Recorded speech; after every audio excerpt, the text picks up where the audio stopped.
presentation. But with that, I'm going to pass it over to our chair to begin the meeting.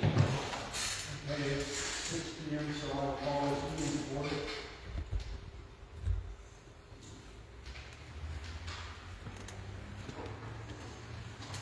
Okay. First thing we've got to do, so this is the first meeting we've had to do appointing, so we've got to go through some oaths of office. Those of you that have this page in front of you, don't fill out anything yet. On the one that does not look like this, everything's filled out except for your signature, so just sign that one. And then on this one, the only thing you're going to be doing is signing on this line after you repeat after me. So if you would, raise your right hand, and if you would repeat after me, when we get to the solemnly swear, if you would rather say affirm, go right ahead and do that instead of saying swear. So, I, your name, do solemnly swear. Repeat after me, please. That I will faithfully execute the duties of the office of the Historic Preservation Commission for the City of Hillsboro of the County of Hill of the State of Texas, and will to the best of my ability preserve, protect, and defend the Constitution and laws of the United States and of this state, so help me God. Okay, then go ahead and sign there, and then I'll take care of the rest.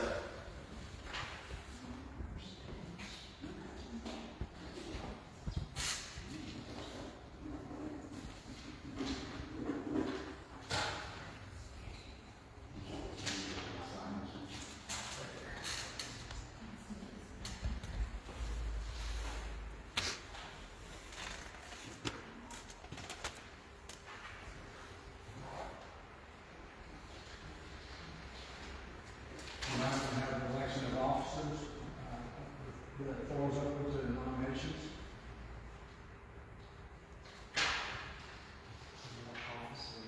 So there's a chair and a vice chair. So if someone would like to nominate a chair, I'll nominate John to be the chair, since we are the chairman. and I hear a second from Mr. Jones. Mr. Jones. Okay, and then if someone wants to nominate a vice chair,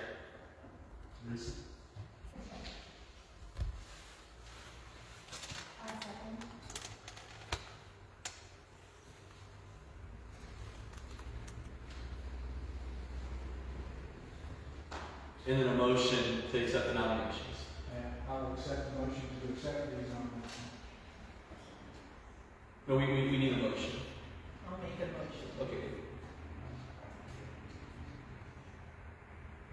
And then you second that motion? Okay. All those in favor? Aye. Okay.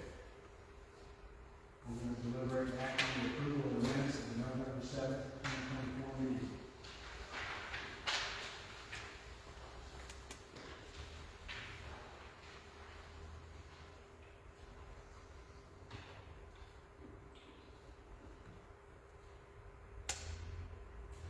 So any discussion on minutes? I'll make a motion to accept. One second. Can we get someone that's not the chair want to make that motion? I'll make the motion to accept the minutes as written. I second.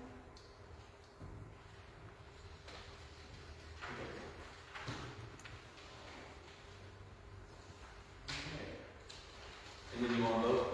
All in favor? Aye.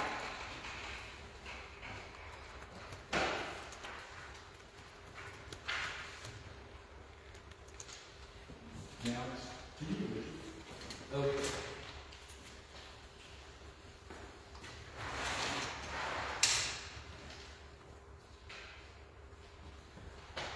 Good evening. I sure appreciate everyone coming and being in attendance tonight. Originally, as I was looking at the December meeting for the commission, I was thinking, maybe it would be good to start having a little bit of some more training sessions to talk about historic preservation and, what the importance is, talk more about historic preservation to the commissioners.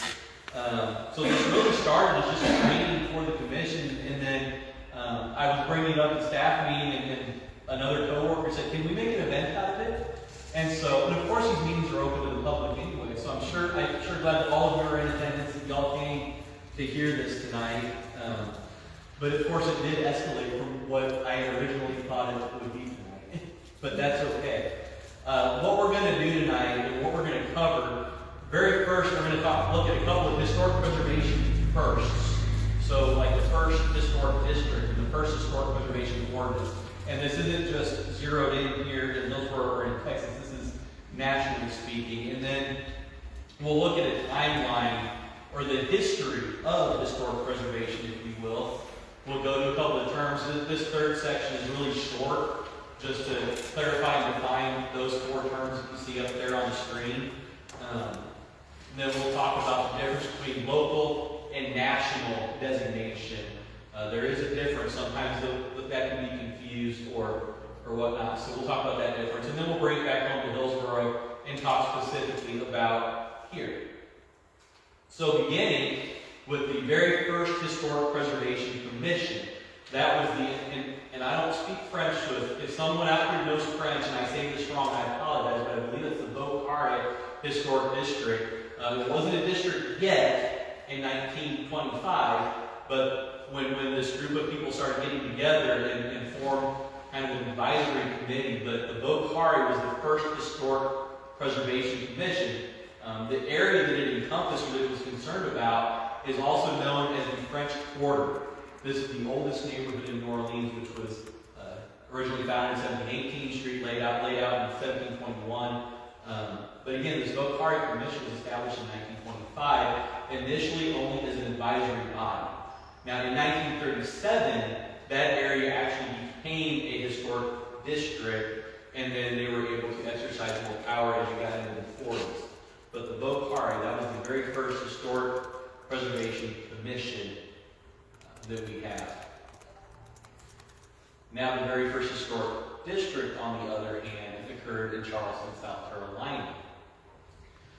In 1929, multiple homes were being demolished along Weedy Street, or around Weedy Street in Charleston, South Carolina, which you can imagine people concerned with preserving historic significant properties weren't too happy with.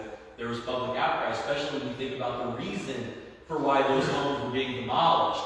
This developers were wanting to construct 2 gas stations. Now think about our area. It's our residential historic district here in Hillsboro.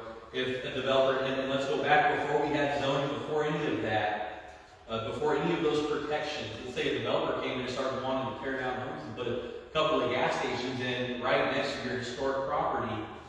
How would you feel? Well, in Charleston, South Carolina, there was public outcry.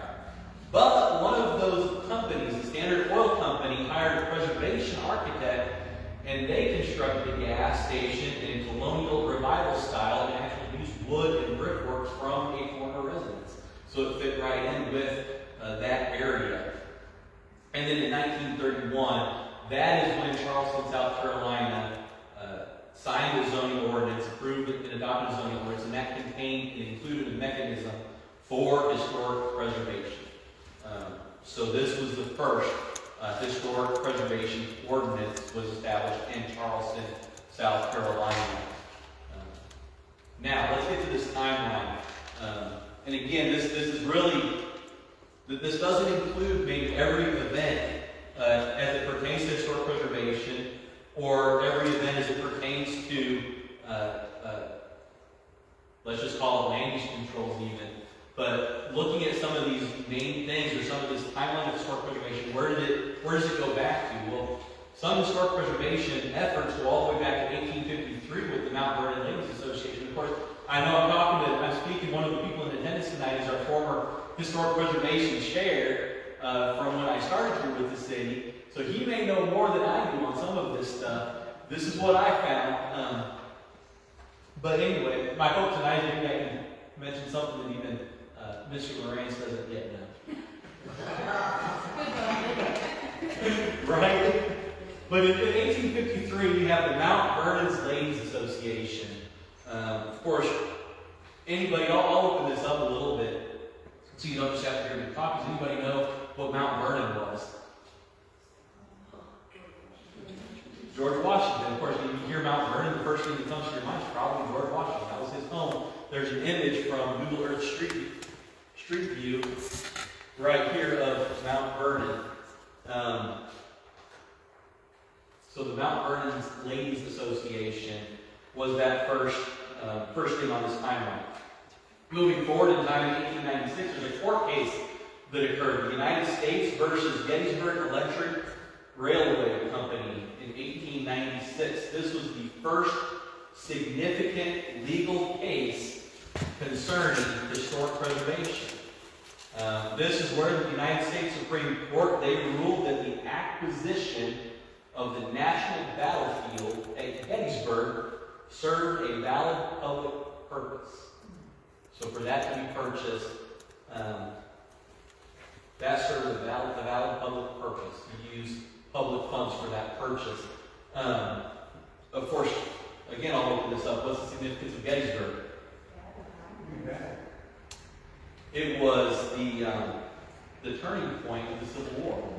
It was July 1st through 3rd of 1863. There were 50,000 estimated casualties, but it was that big turning point of the American Civil War. And then, of course, later in 1863, you got Lincoln giving his well-known Gettysburg address later that year. So far, first we have a group of people. Now we have a court case. Next, we're going to move on to a law concerning historic preservation. The Antiquities Act of 1906, signed by President Theodore Roosevelt into law on June 8th of that year. The purpose of this was to preserve archaeological sites on public lands. But now, something I want to point out here real quick is that this concerned sites on public lands. So these were already public lands, but it would preserve those properties then, or those sites that were on those areas already owned by the public. This was the first law to institute federal protection for preserving archaeological sites. It provided for the designation as national monuments, areas that were already in the public domain that contained historic landmarks, historic and prehistoric structures, and area and objects of historic or scientific interest. Here's a trivia question. Does anyone want to take a guess at what the very first monument was to be protected under this act? And I'll give you a hint. You see it on the screen. Devil's Tower. Picture of Devil's Tower right in this bottom corner. That picture I got from the National Park Service. So those aren't mine. I just want to make sure to give reference for references to this is being streamed tonight also. So, group of people, court case, a law, and now we're back to a group of people. We already talked about the Vote Commission in 1925, and then in 1931, the Historic Preservation Ordinance in Charleston, South Carolina. 1933, we have the Historic American Building Survey, which was part of the New Deal under Franklin Delano Roosevelt. The Historic American Building Survey, the HABS, was the nation's first federal preservation program. This established methodologies that are now standard practice today, which are now standard practice, such as surveying and listing of historic sites and creation of documentation for public benefit. So that happened in 1933 with the Historic American Building Survey. Moving on now to 1935, we've got another act occurring, the Historic Sites Act of 1935, enacted by the United States Congress. This was to organize federally owned parks, monuments, and watch it, historic sites under the National Park Service and the United States Secretary of the Interior. So, the organization, you've got the Secretary of the Interior, and then you've got the National Park Service, and then you've got this organization of federally owned parks, monuments, and historic sites. This was the first time that there was national policy to preserve for public use historic sites, buildings, and objects of national significance.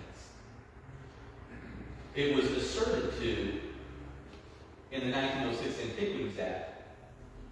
But again, remember, that concerned already publicly owned properties. Now this is just, more generally speaking, for the protection now of historic preservation for actually have a national policy now to preserve for the public use those historic sites, buildings, and objects of national significance. Three things to mention that this Historic Sites Act of 1935 did. It codified the HABS, what we just talked about, the Historic American Building Survey. It codified that. The next thing, it gave authority to survey and note significant sites and buildings. That list, that survey, would later become known as the National Register of Historic Places under the 1966 Act. We're not there yet. And then the third thing was this gave authority to perform preservation work. So that all goes back to 1935. 1937, that's when we got the Bocaria Historic District. We've already talked about that. 1949, the National Trust for Historic Preservation. This was chartered by Congress on October 26, 1949. This advanced the policies of the previous act that we were just talking about, the Historic Sites Act of 1935. It provided for the preservation of historic American sites, buildings, objects, and antiquities. One of the mandates in this charter was to facilitate public participation.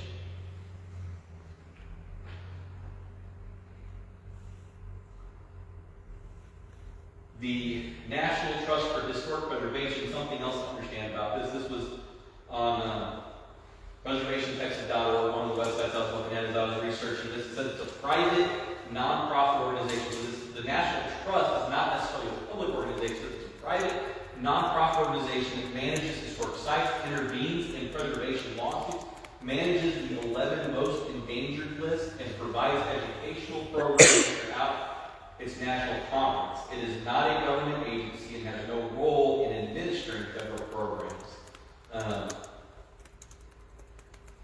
But it is concerned with that.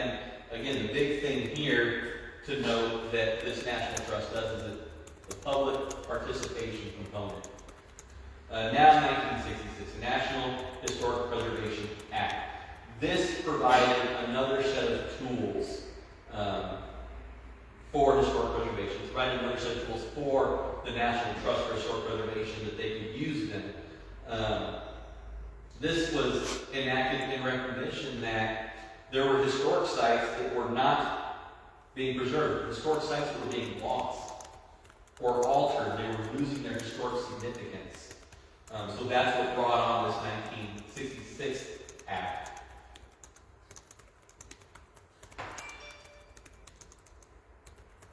This created a clearly defined process for historic preservation in the United States. The law also created an advisory council on historic preservation. It created a National Register of Historic Places, which is that official list of not only individual buildings and structures, but also of districts, of objects, and archaeological sites that are important due to their connection with the past. This list is different. It's from locally designated properties. And we're going to talk a little bit more about that difference as we continue on. The 1966 Act also established Section 106, or the Section 106 review process, which is a process for the review of federal undertakings and their effects on historic properties. So to determine whether work to be done would harm a historic site or not, and if it would, to determine a way to avoid that harm or minimize that harm. So that's all done by the 1966 National Historic Preservation Act. 1977, in November of that year, we have the Tax Act, and I just put that up there simply to say that one of the things that did was it included historic preservation incentives. So that was significant in the realm of historic preservation also. Now, another court case. The Penn Central Transportation Company versus the City of New York. The owner requested to build a 53-story office building on top of this terminal. that you see pictured here. I don't believe that is still there today, but in 1978 that terminal was there and the owner wanted to put a 53-story office building on top of it. But this was also a locally designated historic landmark. New York's preservation law said, no, that's not happening. This goes all the way to the Supreme Court. The Supreme Court held that the New York City preservation law was valid as it applied to this terminal. Prohibiting some development of air rights, because that's what it concerned, it was the air rights above the terminal. The Supreme Court held that that was not a taking. Now, what's a taking? A taking occurs when any property is either taken without just compensation, either by a physical act of actually taking that property, or when a regulation goes so far. So when a law goes so far, an ordinance goes so far, that it denies a person from any economic use of their property.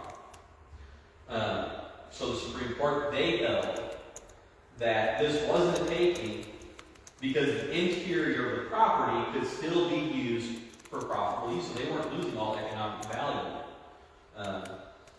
Also, the court said that Penn Central, they could have used something called the transfer of development rights, which is another tool that was present to develop other properties. So they could have transferred development rights to other properties to develop.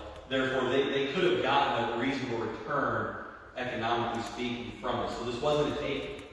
This case reaffirmed or affirmed that the owner must be denied all reasonable use for property before a taking can occur. But the significance is that it upheld that historic preservation ordinance for this local landmark. So again, we've got another court case, a significant court case that upheld historic preservation in the city of New York in 1978. That gets us through the timeline that I wanted to go through, but there's still a little bit more history to talk about. Now, I'm not as involved with the Main Street program here, but I find it interesting that the Main Street program, in some ways, it overlaps with historic preservation. So I wanted to include this slide here too. Someone by the name of Mary Means, she worked at the National Trust for Historic Preservation in the 1970s. She was an award-winning community planner. She led the movement in Main Street revitalization.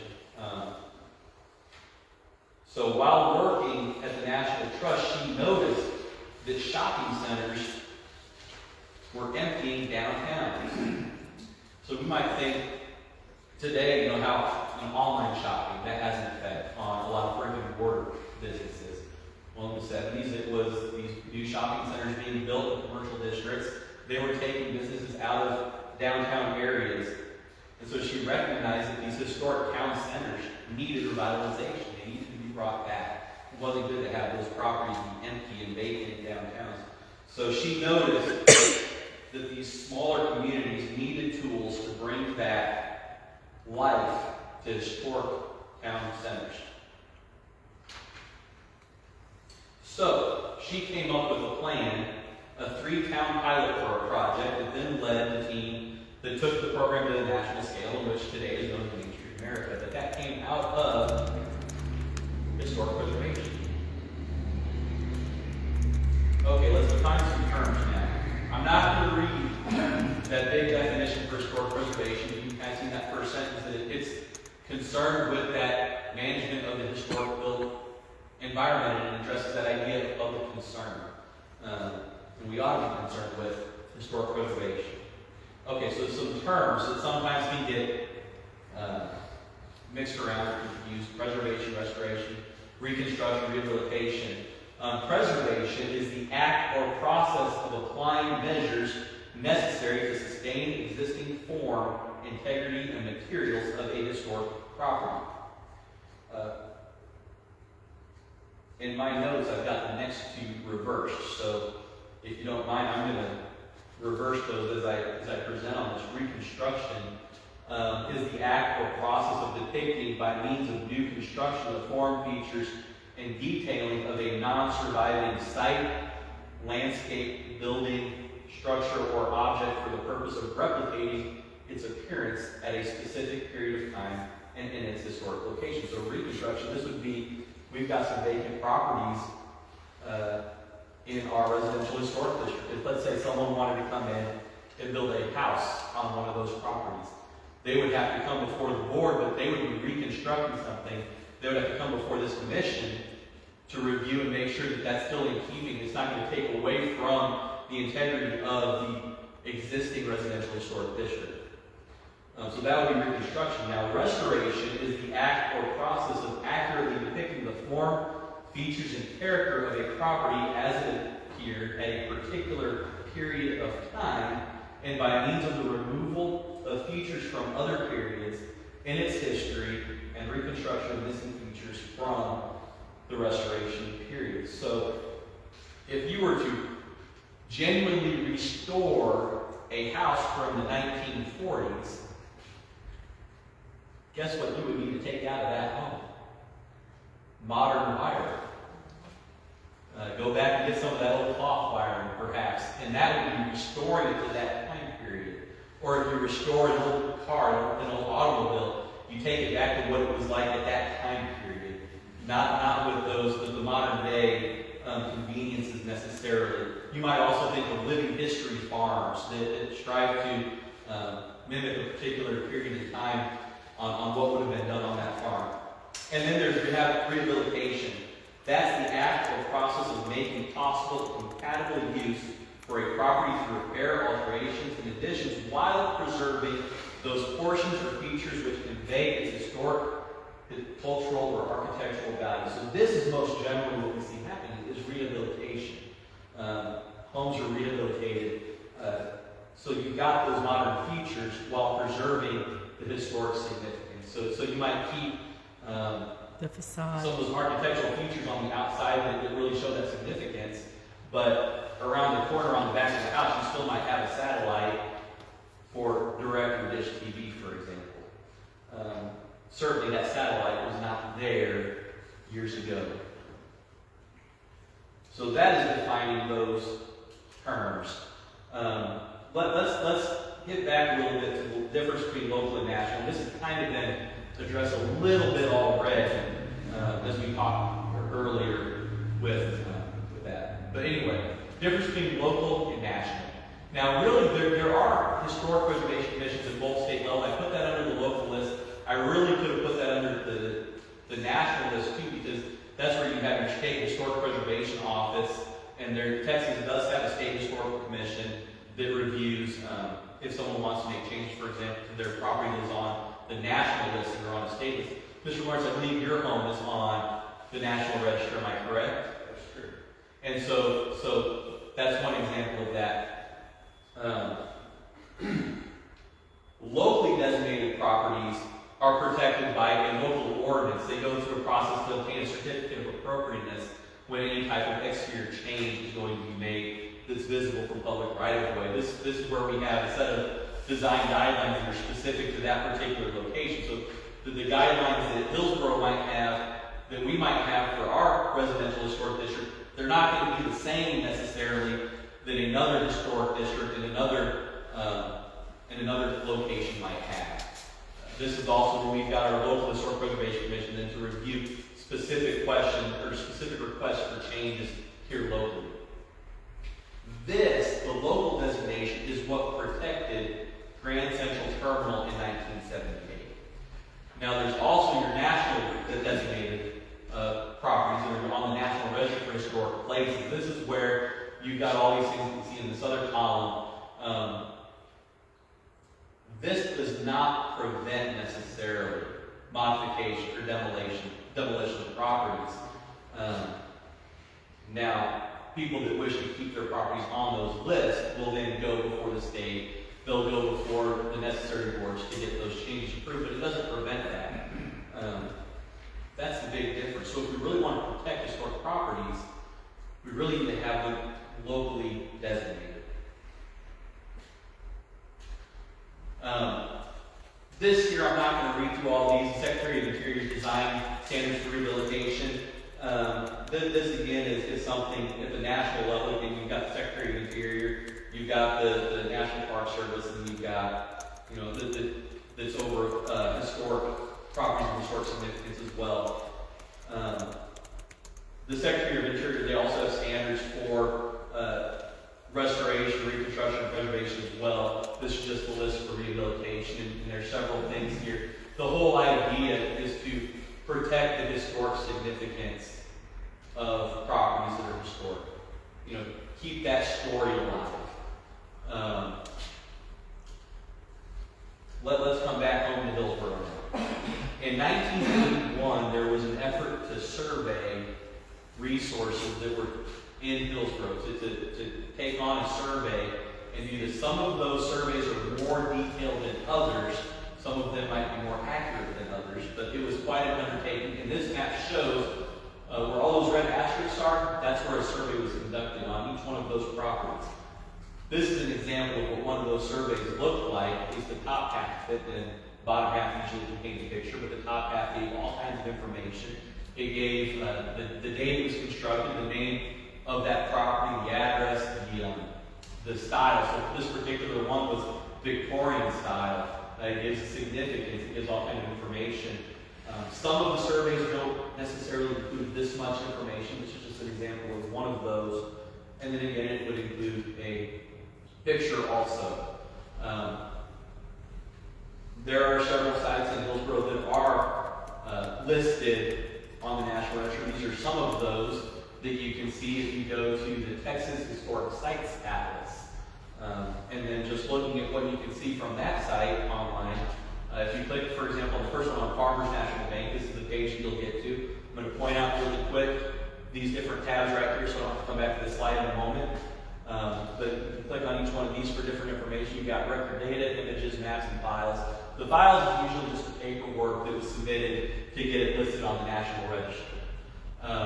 Zooming in a little bit, you can see some more stuff. Ignore the one on this side right now. Just click on this side. We're going to come to this side in a moment.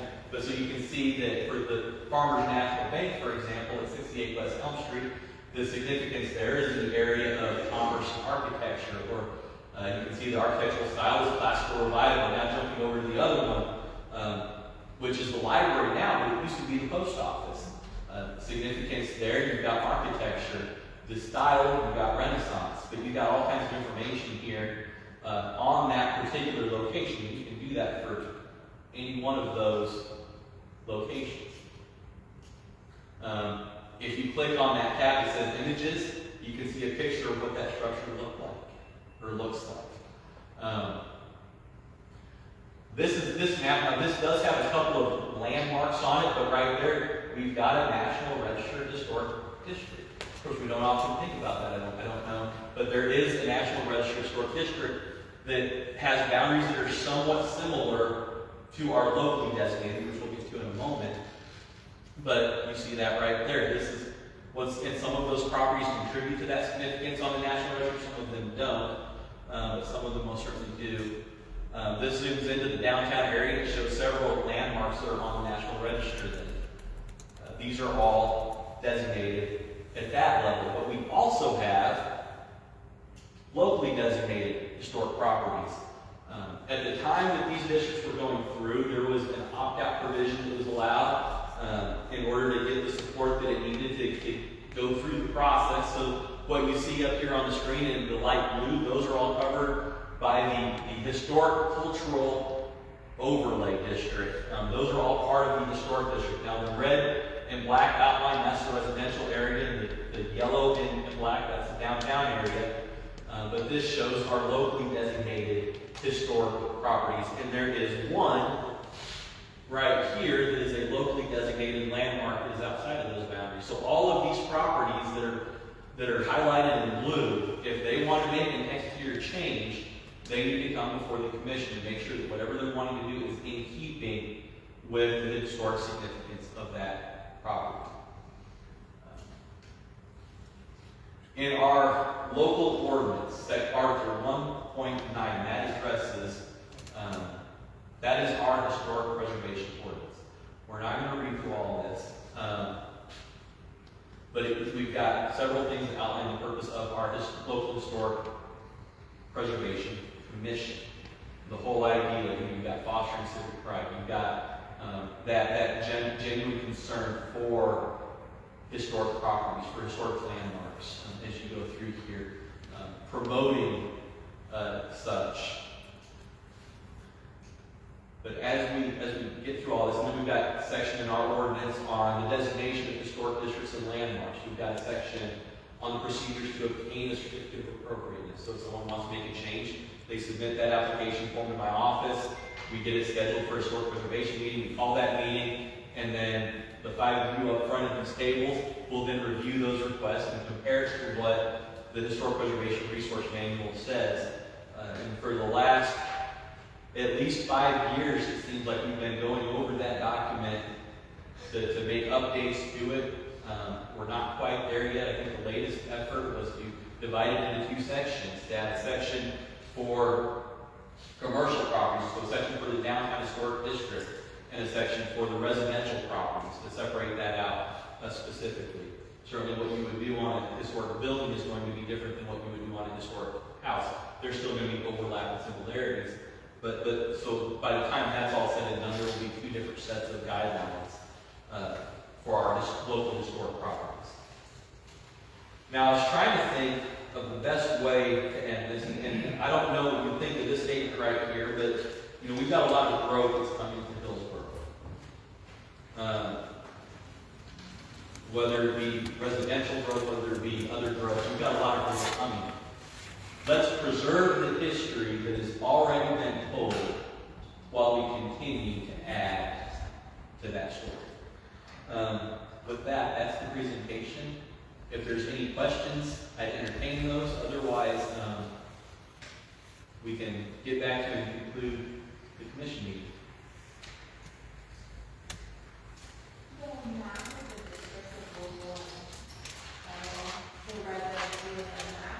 Yes. That is on the website, yes. And I can email it to you too.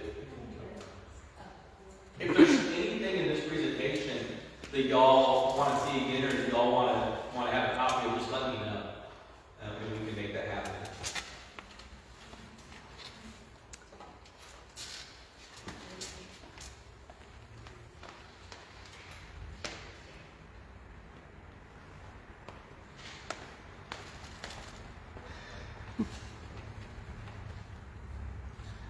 With that, thank you all for being here tonight. Thank you.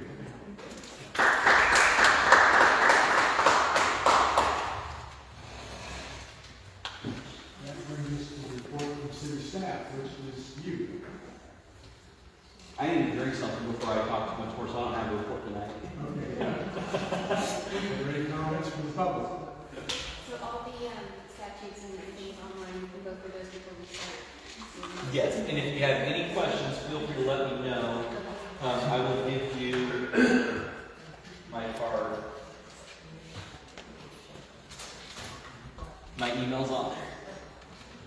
So, yes. Yes. I was actually just looking at the Texas Historical Commission Facebook page while I was streaming this, and noticed that the Texas Historical Commission is now accepting Texas Preservation Trust Fund grant program applications for fiscal year 2026.